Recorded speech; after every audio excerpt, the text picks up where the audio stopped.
রায় ও Martin এই বেসরকারি প্রকাশনী সংস্থার বিরুদ্ধে তোপ দাগল রাজ্য বিজেপি।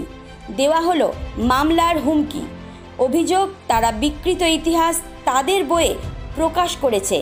সবই রাজ্য সরকারের অনুপ্রেরণায় লেখা। অভিযোগ রাজ্য বিজেপি মুখপাত্র শ্রমিক ভট্টাচার্যের। যে কোম্পানির বই না পড়লে কেউ মাধ্যমিক কিংবা উচ্চ মাধ্যমিকে প্রথম, দ্বিতীয় বা তৃতীয় হতে পারেন না। রায় ও মার্টিন।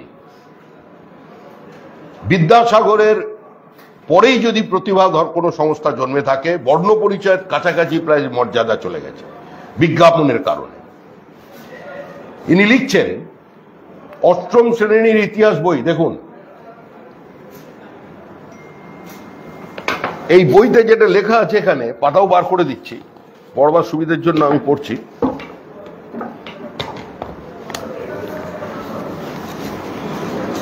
রায় ও মার্টিনের অষ্টম শ্রেণীর ইতিহাস বিচিত্রাতে রয়েছে সাম্প্রদায়িক থেকে দেশভাগ চ্যাপ্টার।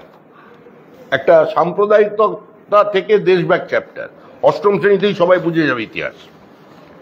ব্রিটিশরা হিন্দুদের তোষণ করত। মদন মোহন মালব্য একজন গোড়া হিন্দুত্ববাদী নেতা ছিল। হিন্দু পুনরুজ্জীবনবাদীরা হিন্দু ধর্মের গৌরবময় অতীত এবং প্রচারের নামে তাদের ঐতিহাসিক ও পৌরাণিক চরিত্রগুলোকে অতিরঞ্জিত করে তুলত। আবার পড়ছি, হিন্দু পুনরুজ্জীবনবাদীরা হিন্দু ধর্মের গৌরবময় অতীত প্রচারের নামে তাদের ঐতিহাসিক এবং পৌরাণিক চরিত্রগুলোকে অতিরঞ্জিত করে তুলত। এটা পাঠ্যপুস্তকে লেখা হচ্ছে, মানে এই রায় ও মার্টিন, বললাম যে সহায়িকা পশ্চিমবঙ্গ সরকারের অনুপ্রেরণায় লেখা হয়েছে, লেখা আছে সামনে। লেখক আবার কে? ডক্টর শ্যামল মন্ডল, ডক্টর মোহাম্মদ শফিউল হক। আমার বাংলাদেশের লোকজন হবে, কারণ বাংলাদেশের ছোঁয়া পাওয়া যাচ্ছে এখানে। হিন্দু মহাসভা ও আর্য সমাজ, আরএসএস এর মতো হিন্দু সংগঠন এবং দামোদর সাভারকার, গোলওয়ার্কারের মতো হিন্দু ব্যক্তিত্বরা মুসলমানদের বিরুদ্ধে সাম্প্রদায়িক বিভেদ তৈরি করেছিল। হিন্দু বুদ্ধিজীবীরা লেখনীর মাধ্যমে মুসলমানদের আঘাত করেছিল, ইত্যাদি ইত্যাদি। এইটা হচ্ছে এই বইয়ের প্রতিপাদ্য বিষয়।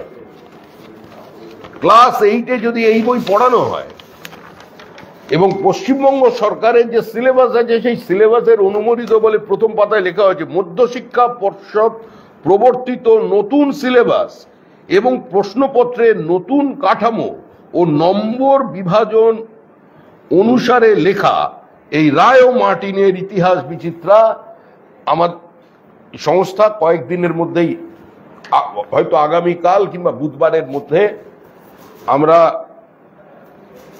মামলায় যাচ্ছি। পার্টি নয়, অন্য সংগঠন মামলা করবে। 15 দিনের টেক্সট বুক সহায়িকা, যেই হোক, প্রশ্নটা যেই হোক। রাজ্য সরকার রেকমেন্ড করেছে, কি করা নিয়ে আমাদের দেখার দরকার নেই। রাজ্য সরকার এই বই পড়তে, এই বই চলে কি করে? যে বইয়ে সরাসরি মদন মোহন মালব্যকে আক্রমণ করা হচ্ছে, যে বইতে সৈয়দ আহমদ খানের ভূমিকাকে একটি বিচিত্রভাবে লেখা হচ্ছে, যে বইতে কি করে হিন্দু এবং মুসলমানের মধ্যে বিভাজন তৈরি হলো এবং বাংলা ভাগের মানে সম্পূর্ণ ভুল তথ্য। স্যার সৈয়দ আহমদ খান তিনি ইংরেজি শিক্ষা এবং আধুনিক শিক্ষা মুসলমানদের ছড়ানোর জন্য প্রথমে চেষ্টা করেন, পরে তিনি দ্বিজাতি তত্ত্বের কথা বলেন। জিন্না প্রথমে দ্বিজাতি তত্ত্বর কথা জিন্না তো আনেননি, কিন্তু তার বক্তব্য থেকে বিভিন্ন সময় এটা চলেছে। এটা ইতিহাস। এটা ক্লাস 8-এ পড়াশোনার কোনো প্রয়োজন আছে বলে তো মনে হয় না, কিন্তু লিখলেন। কিন্তু লিখে সরাসরি এ ধরনের সংগঠনকে, আর্য সমাজের মতো সংগঠনকে আক্রমণ করছেন। গোলওয়ার্কারের কোন লেখায় আরএসএস কোথায় কবে মুসলমানদের বিরুদ্ধে বিদ্বেষ ছড়িয়েছে? সঙ্গে প্রার্থনায় কোথায় বিদ্বেষ আছে? হিন্দুত্ব কোনো বাদ নয়। হিন্দুত্ববাদী যারা লেখেন, হিন্দুত্ব কোনো বাদ নয়, এটা কোনো ইজম নয়, it's a way of life.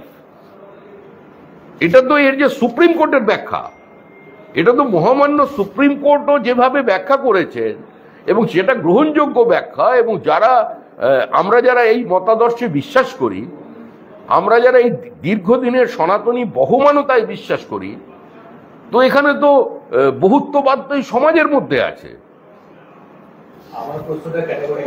আমার প্রশ্ন সেটা হচ্ছে প্রোপাগান্ডামূলক বই হাজার হাজার আছে, এটাও ধরে নিন আপনি প্রোপাগান্ডামূলক বই কারণ রাজ্য সরকার থেকে রেকমেন্ড করছে না। রাজ্য সরকার তো শব্দ বদল করেছে। রাজ্য সরকার তো এটাই চায়, রাজ্য সরকার এটা চায়। আমি রাজ্য সরকারের কথা বলছি না। রাজ্য সরকার থাকতে এই বইটা থাকে কি করে? কোনো কন্ট্রোল নেই। আপনি যে কোনো ইতিহাস লিখতে পারেন, ইতিহাস মানুষকে পড়াতে পারেন। পড়া না পড়াটা ছাত্রদের অধিকার, তার অভিভাবকদের অধিকার বা তাদের ব্যক্তিগত সিদ্ধান্তের উপর নির্ভর করে। আমরা রাজ্য সরকারের বিরুদ্ধে তো বলছি না। আমাদের বক্তব্য যে রাজ্য সরকারের কি নীতি, রাজ্য সরকারের মনোভাবটা বুঝেই এরা বইটা লিখেছে। যেখানে রামধনু রংধেনু হয়ে যেতে পারে, যেভাবে রাজ্য সরকার বিভিন্নভাবে মানে ওই সিঙ্গুর আন্দোলনটাকে মোটামুটি ভাবে গান্ধীজির অসহযোগ আন্দোলনের ওপরে তুলে নিয়ে যেতে পারে এবং সেখানে বিচিত্র বিচিত্র ব্যক্তিদের, স্বনামধন্য ব্যক্তিদের তাদের ইতিহাস বই সামিল করে দিতে পারে, সে অধিকার তাদের আছে। রাজ্য সরকারের মনোভাবটা যদি থাকতো, তাহলে রাজ্য সরকার ঠিকঠাক থাকলে এই বই বাজারে বেরোতো না। এই মদন মোহন মালব্য সম্পর্কে এ ধরনের কথা বেরোতো না। এর মানেটা কি হচ্ছে? এর মানে এটা দাঁড়াচ্ছে যে রামধুন গেয়ে যে গান্ধীজি সারা ভারতবর্ষের মধ্যে একটা স্বাধীনতা পাওয়ার উদগ্র বাসনা তৈরি করেছিলেন এবং বিভিন্ন সময় তার বক্তব্যে তিনি রামকে কোট করতেন, এ বলছে অতিরিক্ত মহিমান্বিত করে মুসলমানদের আক্রমণ করেছে। এবং এই বইয়ের ওই কত পাতা থেকে 272 থেকে 279 পর্যন্ত এই বইটার মধ্যে পড়ে দেখুন। এই বইটা যেভাবে ইতিহাসকে উপস্থাপিত করেছে তার অর্থ হচ্ছে এটাই যে বিভাজন হয়েছিল, সেই বিভাজনের কোনো দায়িত্ব মুসলমানদের ছিল না, মানে মুসলিম লীগের ছিল না। এই ঘৃণা, এই বিদ্বেষ সম্পূর্ণভাবে তৈরি করেছিলেন ভারতের তদানীন্তন জাতীয় নেতারা, মানে সর্দার প্যাটেল, মহাত্মা গান্ধী, নেহেরুর কারণে, তাদের এই হিন্দুত্ববাদের কারণে। এ তো তাই লিখছে, তাদের অতিরিক্ত আমাদের মাইথোলজিকে গৌরবান্বিত করার কারণে মুসলমানদের বিরুদ্ধে ঘৃণা সৃষ্টি হয়েছিল এবং সেটাই বিভাজনের কারণ। এই বই পড়ে নতুন নতুন বিদ্যাসাগর তৈরি হবে। আমরা বলছি যে এই বই, এই কোম্পানি সাবধানে থাকুন, এসব কিন্তু আর এখানে চলবে না। একটা সময় চলতো, সেদিন চলে গেছে, বামেরাও মুছে গেছে, কেউ বাঁচাবে না।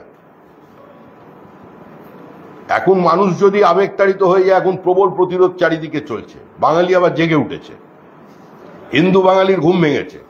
ফলে কোথায় কি হয়ে যাবে, কোথায় ভাঙচুর হবে আমাদের জানা নেই। 15 দিনের মধ্যে এটাকে প্রত্যাহার করতে হবে।